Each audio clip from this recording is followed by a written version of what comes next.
Hey up! Right, first of all, my apologies for my chavvy attire in this video. It was -2 degrees centigrade while I was filming and I just wanted to stay warm. Now, the low temperatures did cause some issues while I was filming. As you know, low temperatures eat batteries, they also eat camera batteries, and I think I might have lost a crucial bit of footage when the battery gave out, but I've done the best I can. Also, there won't be a road test of these shocks that I'm going to show you today because the conditions on the roads were treacherous, so that's going to come at a later date. What I'll try and do is do one video including that and the free flow Hitchcock's exhaust system, because I haven't done the sound test on that yet. You know, weather and illness has just got in the way. Now, one of the biggest criticisms of the BSA Gold Star has been the rear suspension, in that people consider it to be too soft and there isn't sufficient damping.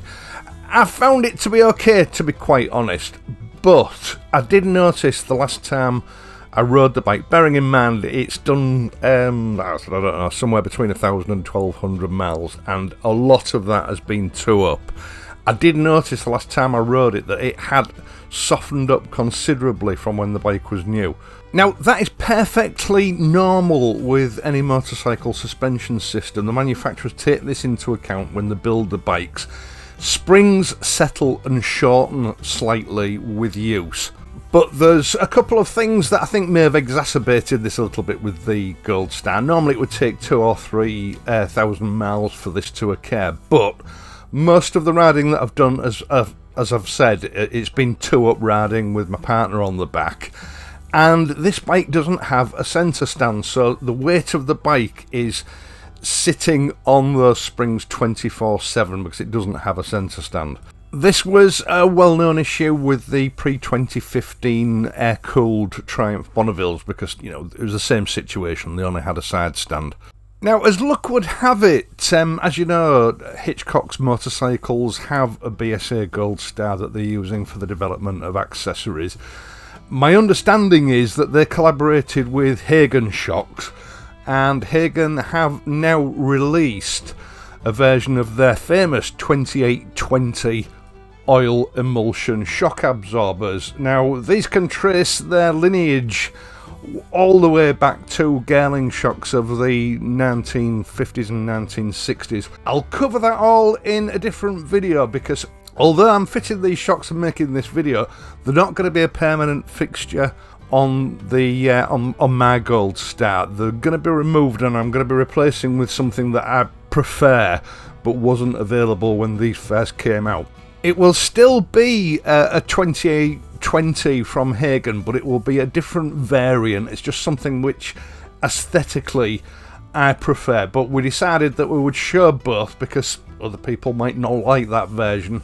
So we're going with the open spring version initially. This particular one is in black, and there is also a chrome version, and I can vouch for these shocks. I've had a variant of these shocks fitted to my mule, the classic 500, for what, it must be 5 years now. It's done a fair amount of mileage, and don't be afraid of the chrome version because I've got no rust or corrosion issues with it whatsoever. They're as good as the day that I fitted them. These are a brilliant vintage inspired, in fact I don't think inspired is the word, because as I say, they do have an ancestry that goes back to the original Gerlings, so these are about as genuine a vintage style shock system that you can possibly fit on something like the BSA.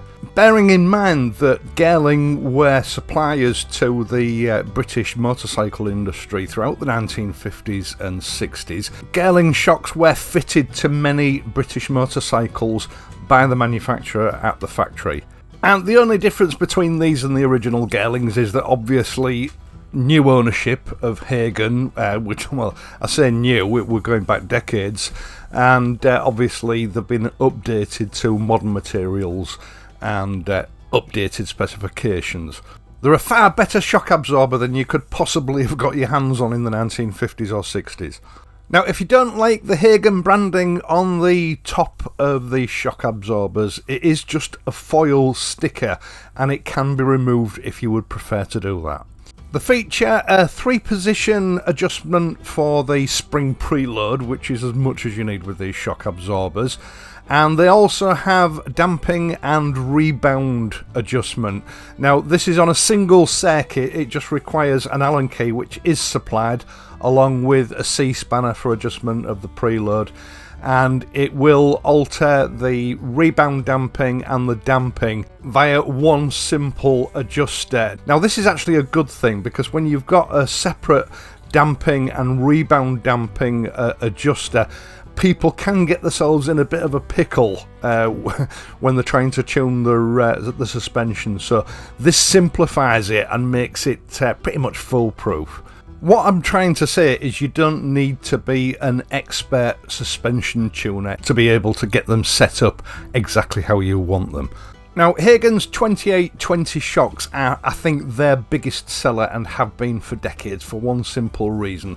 They're very high quality, they're a very good specification, they've got the pedigree, and they're also very reasonably priced. Now, I'm going to leave a link in the video description, not just for the shock absorbers that I'm fitting here, but for the full range of 2820s for the BSA Gold Star in the video description down below. The reason I'm going to leave the Hitchcock's one is that I personally find the HAGON website to be a little bit confusing. You know, I've been buying HAGONs for years, and usually I end up having to resort to ring them because you know the way the website is set up, I found it very difficult to select the correct shock absorber for the model of bike that I am actually wanting them for. I usually have to have a chat with them on the phone, and generally speaking they tell me that the right one for the job isn't the one that I was going to buy online. So Hitchcock's have it set out very logically for the BSA. You're going to have absolutely no problem selecting the right piece of equipment. Now, the other thing to mention is their standard shocks are set up for a specific sort of average rider and pillion weight. If you fall outside of those parameters, i.e. you're particularly heavy or you're a lightweight, Hitchcock's will custom build you at no extra cost 2820 of the correct spring weight for your weight. Hitchcock's also stock a shortened version of these shocks for those that are vertically challenged to provide you with a slightly lower seat height, so everything is covered. As you may have noticed there, I did have a bit of trouble getting those long ride bags off the bike. The canvas had frozen stiff and the locks had frozen up, so the mechanism for releasing them nightmare. Now, when you first receive your HAGON 2820s and any other oil emulsion shock for that matter, they will be packed in a box like this. The shock absorbers will be laid on their side. Now, because they're an oil emulsion shock absorber, that oil is going to be spread out along the damping cylinder, which means it's not going to work correctly until the oil has settled back down into its normal orientation. So if you've got the time and the patience, my advice is to not fit them straight away. Find a way of standing them up the right way around. Now you can pack them back in the box, you know, stand the box up somewhere at room temperature for at the very least 8 hours, preferably 24, but at the very least 8 hours. This will give the oil the opportunity to settle back down to where it's supposed to be and for any air bubbles to dissipate and release at the surface, so that when you fit them to the bike you can ride it and tune your shocks straight away. Now, if you decide to fit them as soon as they arrive, that is fine. You will be able to ride the bike, but bear in mind your damping will not run correctly until the oil's got back to where it needs to be, so don't attempt to tune them until the day after you fit them. Now, these 2820s, despite the specification, are of a slimmer profile than the originals. To my mind, it's a much neater looking shock absorber to the original, but there is one thing to take into account, as you can see here. If your original springs have had time to compress, you're going to find that your new springs are a little bit over length, and that's perfectly normal. So it's going to be very difficult to change these shock absorbers on the side stand without the use of a jack. Unless your new springs are, shall we say, quite weak and of low quality, you're going to find it very difficult getting the second shock absorber on. You'll probably be able to get your first shock absorber on, but you'll struggle with the second one. Once you've jacked the bike up, position a suitable piece of wood under the back tyre. This gives you something to be able to lever the back wheel up when you've removed both shock absorbers, so you can adjust its height if you need to, or you can, if you like, use the actual jack to adjust the height of the bike and put pressure on the back when you need to, in order to be able to adjust the height so that you can fit your second shock absorber. Remove both shock absorbers and allow the wheel to drop. Now, by using that piece of wood as a shim, you can do it both ways. You can either use the wood as a lever to lift the back wheel up, or you can just tilt the bike back slightly, and that will give you the correct distance in order to be able to get your first shock absorber on. The first shock absorber will be the easiest to fit. The second one is a little bit more fiddly, because obviously you've got the tension from your first shock absorber, which makes adjustment of the distance from the swing arm to the top mount a little bit more difficult to adjust.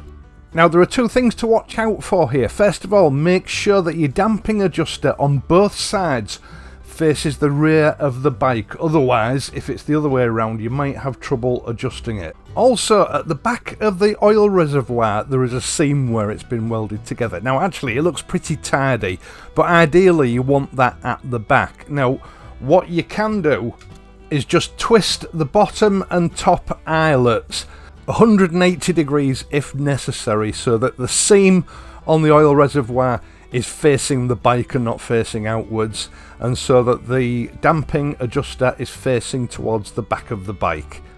Right, sod's law. This is where the sub-zero temperatures killed my battery off, and I actually missed the point where I managed to get this shock absorber on. You've got a slight sort of length difference, because no two springs are exactly the same length. There's always 1 or 2 millimeters difference. How I actually achieved the right distance was by adjusting the height of the jack until it put enough pressure on that I was able to actually just get those eyelets on. And this is where that piece of wood under the back wheel comes in handy, because it allows you to put more of the weight on the back of the bike rather than lowering the bike down, so that, you know, the front and rear wheel taking the weight of the bike. And it just allowed me to adjust the height of the rear wheel enough that I was able to slot those eyelets onto the mounts. Obviously, be careful not to overdo this, because you could upset the balance of the bike on the jack itself and it might fall off. It's always best to have someone with you to help you out with these sort of jobs, but unfortunately I don't have that facility. I've had to learn over the years how to do these jobs on my own. Now, all you have to do now is replace the washers and the domed nuts to hold everything in place. I actually prefer the mounting system that they use on the BSA for the shock absorbers. It's very similar to the Triumph solution, in that you've got a post welded onto the swing arm and onto the frame to support the suspension. I'm not overly keen on the solution that Royal Enfield use. I've never had any problems with it, don't get me wrong.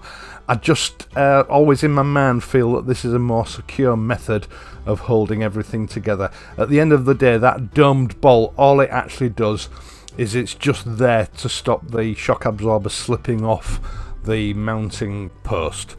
Now, torque values, I don't actually know what they are for these. I was unable to find out on the day of filming. Generally speaking, it's around about 20 Newton meters. It's not crucial. You can, if you like, use a little bit of Loctite on the threads just to make sure that they don't come undone. But like anything else on a motorcycle, especially structural things, you should be checking the tightness of these fasteners regularly anyway. Now, I think it's great that HAGON do this, because not everybody does. You'll notice that there's a sort of a floating bump stop on your actual damping rod, and this should be pushed all the way up to the cylinder, and this is to help you tune your suspension after you've fitted it. Its main function really is to determine your spring preload for normal riding. It acts as an indicator. Providing you have the right spring weight for your weight, the minimum preload setting should be sufficient for solo riding.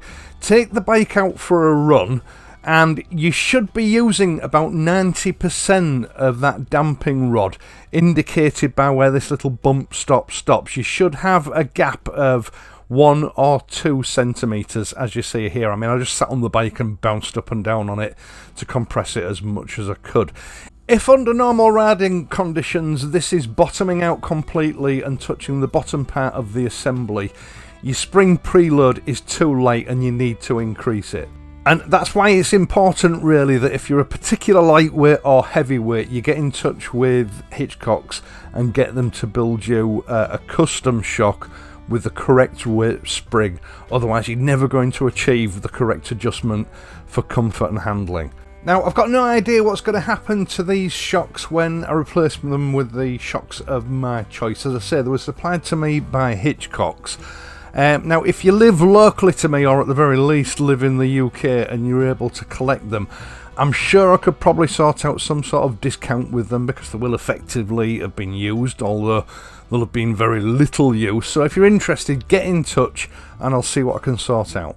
Obviously, that is going to be subject to what Hitchcock's found acceptable.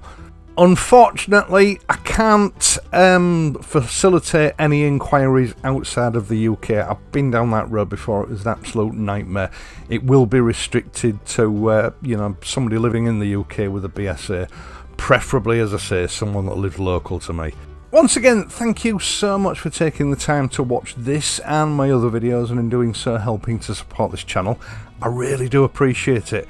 I'd also appreciate it if you would leave a like on this video and consider becoming a subscriber if you haven't already done so. If you do that, make sure that your notifications are enabled. That way YouTube will let you know whenever I upload a new video. There are other ways that you can help me out via my Patreon page, PayPal donations. Details of both of those are in the video description down below, or you can thank me through the super thanks button just below the video that you're watching here. I see these as a sort of a tipping option. If you want to leave a tip for the work that I do, you can. If you don't, there's no obligation to do so. I am, of course, going to be back on, well, next week now. So until then, please ride safely, and I'll see you soon.